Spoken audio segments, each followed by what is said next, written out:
Hi, it's Steve. Today we'd like to show you how to change the bellows clamp on your front load washer. It's a really easy repair. Let me show you how we do it. Now before we begin this repair, the first thing we'll need to do is to disconnect power to the washer. We'll also need access to the back of it, so the best thing to do is to simply pull it far enough forward that you can unplug it. You may also need to disconnect the inlet fill hoses and the drain hose to give you adequate room behind the washer. Once we've done that, we can start our repair. Now that we have access to the back of the washer, our next step will be to remove this trim piece across the back of the console. So typically 3 Phillips head screws, secure that to the console.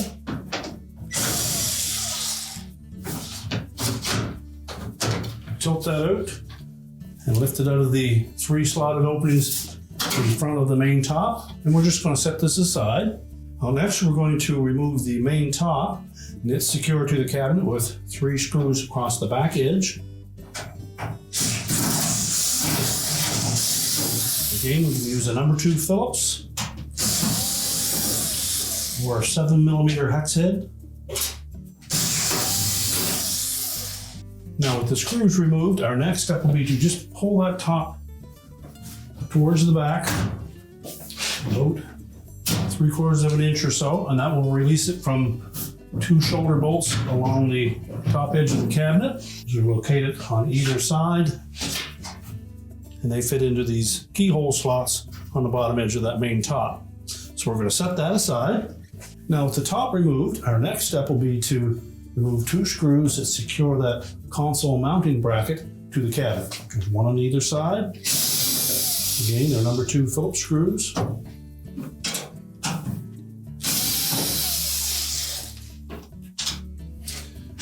now we'll go to the front of the washer so that we can remove that console. Next, we'll remove the dispenser drawer. Just pull it all the way out. Release the locking tab on the left-hand side, and then just set that aside. Well, that exposes a screw hidden in behind here. We'll next need to remove that.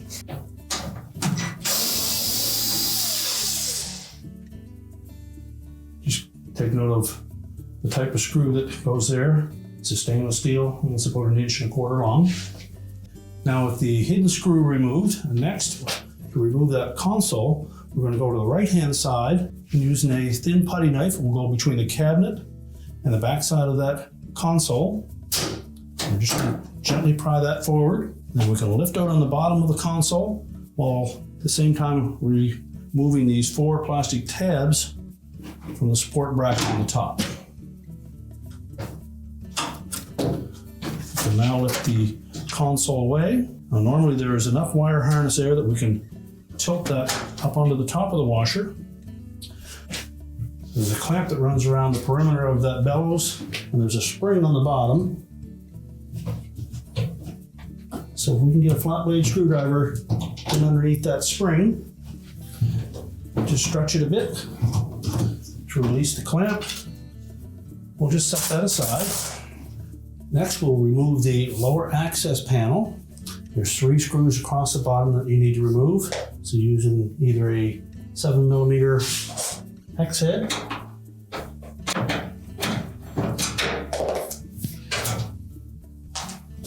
there are also number 2 Phillips heads in the center of those.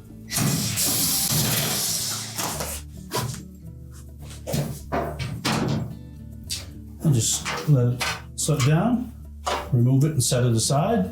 Now next we'll remove 2 screws from the bottom of the front panel. Again, either a 7mm hex head or number 2 Phillips.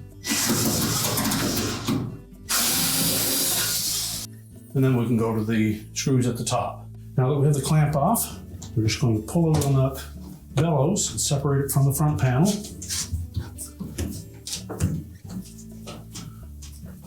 The gasket has a V shape in it that fits into a V groove on the front panel. So just detach it,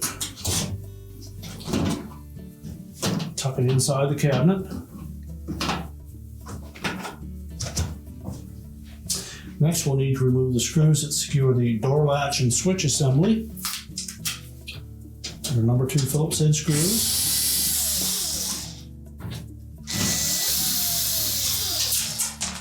And we'll close that door up, and then we'll remove the 2 screws at the top of the front panel. And then we'll grasp both sides of that front panel and lift it off of the 2 hooks that hold it in place. And then we'll just set that aside. We'll just pull the door lock assembly out of the way. Now, if your bellows is still attached to the outer tub, you'll note that the screw for that clamp is on the right-hand side. So we next need to remove that. Now as well, we'll need to disconnect the supply tube from the dispenser through the oval opening in that bellows.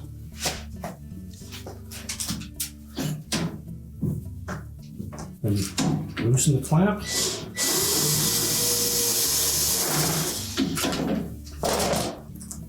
We'll remove the old one, but we'll hang on to the mounting screw.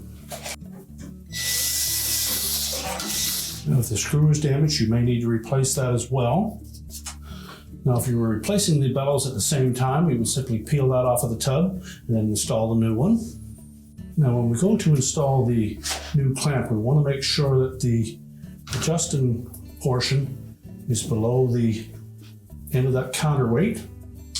We'll tuck it in underneath the supply tube and then fit it into the V groove at the back of that bellows.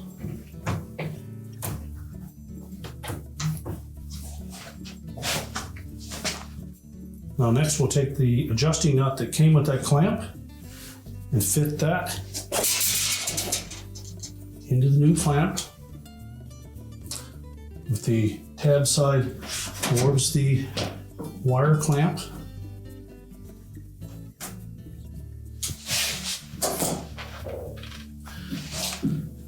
Feed the screw up from the bottom and hold the nut in place until you start the threads.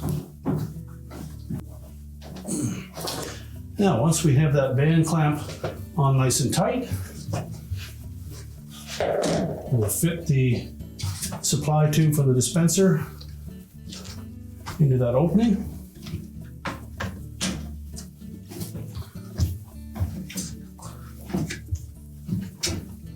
And we'll make sure that that bellows goes right up over top of that lip.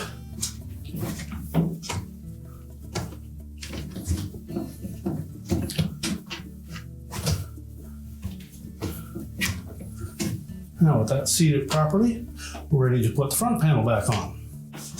Now we can support the front panel with these rectangular holes.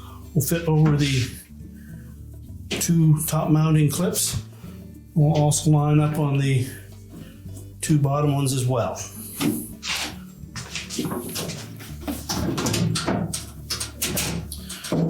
When it's mounted properly, the top flanges should lay flush and all the way down along the side of the front panel.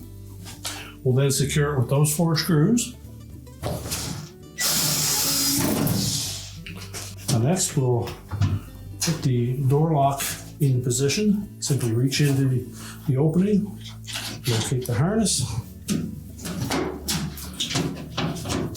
make sure the push button fits through the opening and the square portion of the latch lines up. Should lie flush against the back side of that front panel. We'll secure it with the stainless steel screws.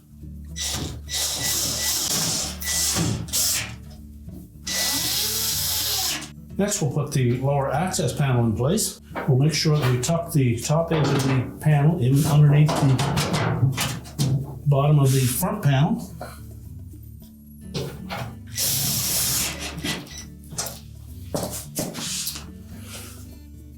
And now we'll secure the bellows to the front panel. So next, we'll just pull those bellows out through the opening again. We want to make sure that we fit the V groove of the bellows into that V groove in the front panel.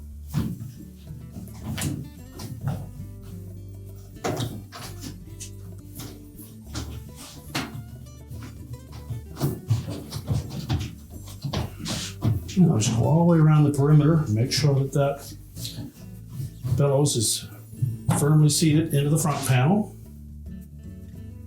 And now we're ready to put the spring clamp on the front. So we're going to locate the spring at about the 6 o'clock position and rotate the wire into that grooved opening. Bring it around as far as we can, and then with a pair of needle nose pliers, we're going to grasp the wire where the spring attaches. We'll stretch the spring at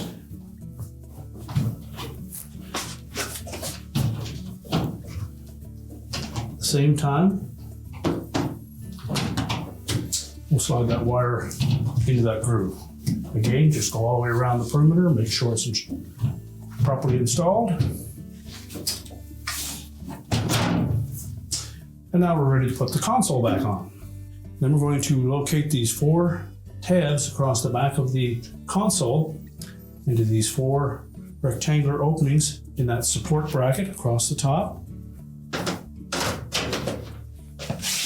Center it side to side, and then rotate it down. You may need to lift up slightly on the dispenser. Make sure it fits around that. And then give the bottom right hand corner a little bump. And then we'll secure the left hand side with the screw beside the dispenser itself.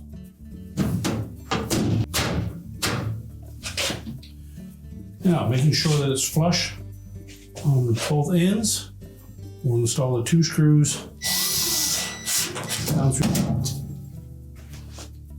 Again, make sure we use that long stainless steel screw. Then we can put the dispenser back in, line up both rails on the side. Make sure the release tab catches. And then we can put the main top on. So we'll set that down on top of the cabinet and leave about 3/4 of an inch or so between the back edge of that control panel and the front of the main top. Pull it forward. These tabs should line up with the openings in the front of the panel.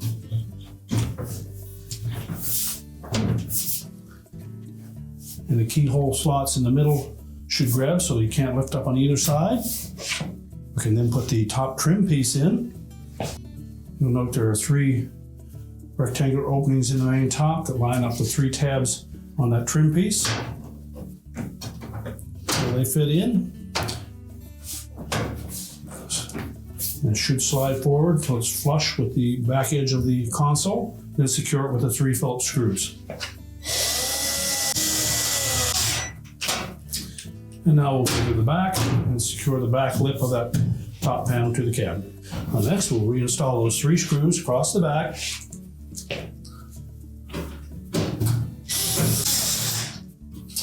And now we're ready to push the washer back into the cabinets. We're now ready to reconnect our fill hoses and drain hose if you've disconnected them. Push the washer back into place, reconnect the power, and your repair is complete.